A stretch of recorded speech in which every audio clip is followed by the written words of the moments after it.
Paul Ferris is one of Britain's most notorious faces. Known as the wee man because of his size, he's an unlikely hard man. Ferris was employed by Arthur Thompson to carry out attacks on rivals with military precision and merciless ferocity. The mere mention of his name struck terror into the hearts of Arthur's enemies. The reputation came about probably media-led. They like to put a tag on people that sells newspapers and different things like that. But from an early point of view, I'm not saying the newspapers are responsible for my actions. I'm responsible for my actions. And I knew at a very early age that I was going to do something back to these bullies.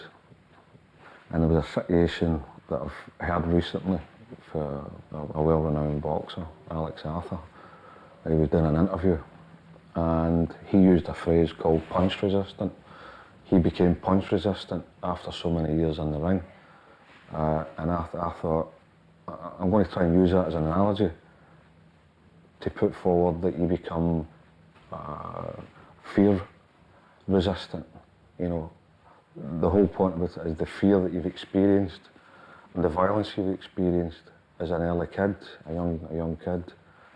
You're resistant to that fear and that level of violence, even meeting the violence out. Well, I met Paul through my younger brother, and he knew that I was into jewellery robberies and things like that, and he asked to come on board. And I ended up, I've took him to do a few, you know what I mean? How did they work? What did you do?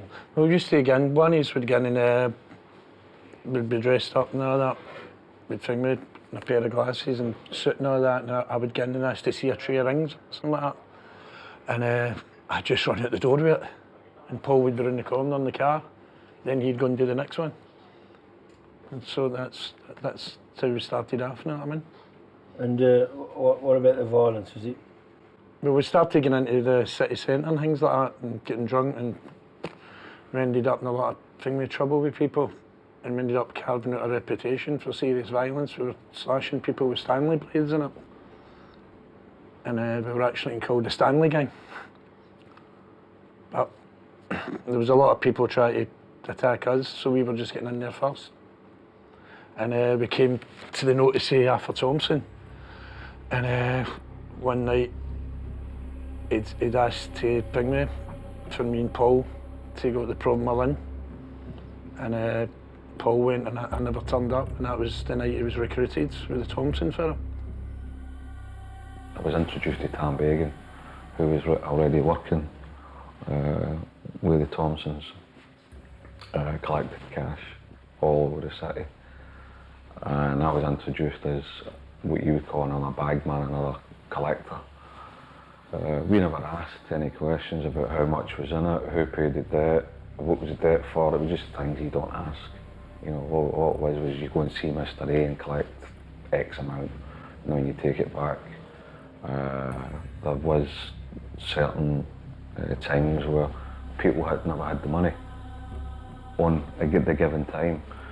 And other people get the misconception is because they've not got the money, we use the strong arm tactics and go and beat them up and all the rest of it, or threaten them. And that never happened when we were doing it. But they had to give us something, either a time or date, to get back to tell Thompson that Mr. A never had the money at that time, but we'll go back and revisit him on such and such a date because that's the date he gave us. And that would probably be the last date. And people genuinely had the money on the dates that they said that they were getting. And during the process of this, they had lost something in the region of £50,000 through a transaction that they were doing. And they were given a hold-all that had been superglued. And once the hold-all had been cut open at the side, I don't know the significance in it, I still don't know the significance in it. There was 2 building bricks and a bottle of iron brew, which is a kind of well-known Glasgow and Scottish drink that was gaffer taped together to give the impression of weight. You know, somebody's handing a hold-all over, they've got a bit of weight, nothing moves. I still can't understand how somebody would part with £50,000 for without checking what was in a particular bag. They saw that as a big insult, and this happened roughly around about the time I just joined. So on the process to try and get this debt back, there was a few casualties that were given a message, and the message was that you've took a right fucking liberty, be given this bag over and more or less robbed them. On one occasion, I'd been given false information about a guy called Raymond Bonner, who was alleged to be involved in it, and they heard that I was coming to see him with regards to the £50,000. And he was armed. I was alleged to have been furnished with this information, and as it turns out in the later years, that the guy had nothing to do with it. You know, it was one of the Thompsons that were telling me, matter of fact, it was one of the female members of the Thompson family who told me about it, and which resulted in Raymond Bonner being repeatedly stabbed, and his dog in the back seat of a vehicle, which caused quite a lot of heat in Glasgow at that time, and I was given the opportunity to kind of move away and go to the Isle of Bute, Rossi, where Thompson had a family holiday home. Within minutes of Ferris arriving on the island, the police had stormed the house and arrested him. I don't even think we got a meal in the house. I remember getting a cup of tea, I remember watching the TV. I remember vividly the sound of wood splintering and the doors coming in. And this flat had 2 outer storm doors, which came in, and the inner door came in, and there was shouts of armed police identifying themselves who they were. And at that time, all I had on was a pair of joggy bottoms and a t-shirt. I was very conscious of the fact that I wanted to go out into the hallway with my hands kind of outstretched to indicate, look, I've got nothing on me. Just in the event that somebody's got an itchy trigger finger and just wants to shoot first and ask questions later. And at that stage, as soon as I've appeared, it happened so quickly, but very professionally. You know, you're bundled to the ground, you're handcuffed, and my left-hand side of the face was on the floor, so I could readily see who was above me. And there was one in particular who was about 6'6", very well built, snow white hair, had a gun jammed in the back of my neck, and said, "You know what this is, you little bastard, you're going to get it." And at that time, Anne-Marie had just accidentally appeared in the hallway, and he put up a screen, "Get a WPC in here," obviously unaware there was a female in the house, which resulted in loads of chaos. I got lifted up, put into the bedroom, searched, all of this. None on the foot, apart from a couple of £100 that I had for survival money. But a strange thing happened. They turned round after searching the place, they never found nothing, and then produced a green bank bag. Despite Ferris's claims that there was nothing in the house, the police produced a bag which they said contained drugs. He was arrested, charged and remanded in custody to await trial. Ferris firmly believed that the Thompson family were responsible for framing him. Only 2 people knew where I was going. It was Arthur Thompson Sr. and Arthur Thompson Jr. And I firmly believe it was Arthur Thompson Jr. that set me up. Ferris confronted Arthur Thompson Jr. about being set up when they met in Barlinnie prison. Stammering and shaking, Arthur Jr. denied all knowledge of any such conspiracy. However, in an effort to save face, when the pair had parted company, Arthur Jr. began telling everyone that he was compiling a hit list, and Paul Ferris's name was at the top. Arthur Thompson Jr. signed his own death warrant when he was in prison. He'd be talking about who he's going to kill. And when he got out, issuing the threats again that resulted in his death. So if anybody's to blame for his sudden demise, then it's self-explanatory on you can't be threatening people because sometimes people take you serious. Within hours of Thompson being released from prison, he was back drinking in the Proven Mill Inn, where he began reading out his hit list to anyone that cared to listen. And if Arthur thought he was going to get into his own quarters, sit there and talk about killing people and this and that, and it wasn't going to get back to the people. The first person to get back to was Paul Ferris. He's one of the first ones on the list. So you can't go about bragging, you're going to do this and do that. These guys have got a lot of people, a lot of friends. They came back from within a matter of hours. Fat Boy was funded, he couldn't even get back to prison. He was funded them in, it was less than a day, the hit list been read out. Some of the friends of life, and he was capable of it. The persons that dealt with Fat Boy, he was capable of it. They knew that, he knew it, they knew it.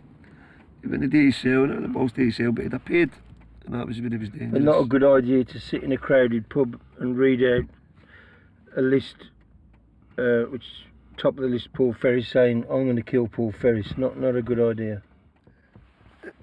Any other time I think Paul Ferris would have laughed that half. But as I say, you don't laugh half, so I'm laughing at it. But Paul knows in his heart, Arthur wasn't capable of breaking a twig. But when he was evil enough, poison enough, and bad enough to pay people, even to get somebody beat up for fun, that young Arthur would do that, Fat Boy would do that, just get people beat up for fun. No, he was dangerous with his mouth, dangerous with his money. And in my opinion, rightly so, he threatened a few lives.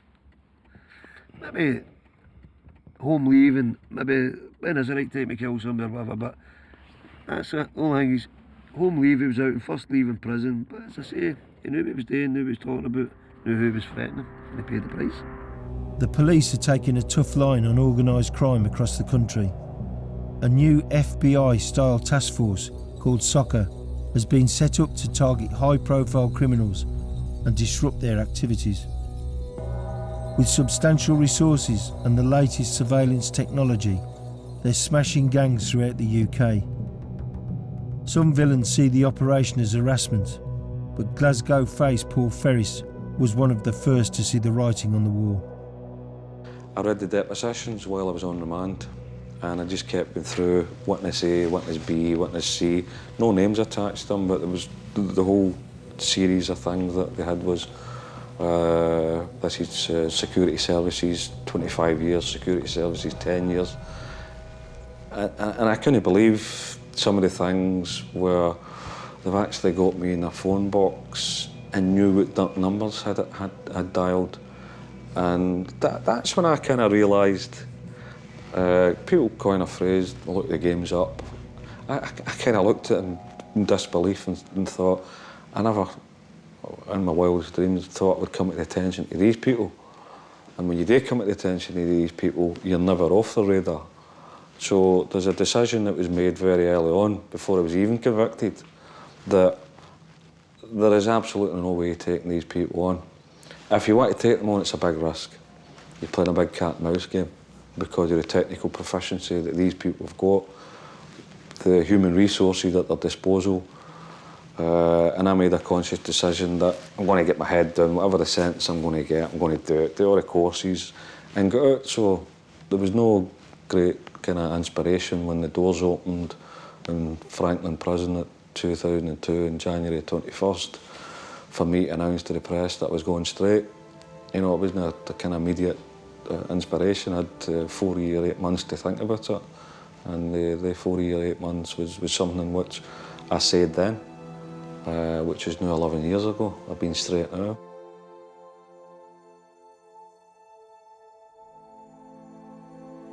For anybody that's wanting to go down and travel a road and organised crime or to get involved in whatever things that they see as an easy, fast buck, there's always somebody bigger and better out there. There's always somebody wanting to take you out. There's always somebody wanting to betray you. And there's always people that are jealous of you.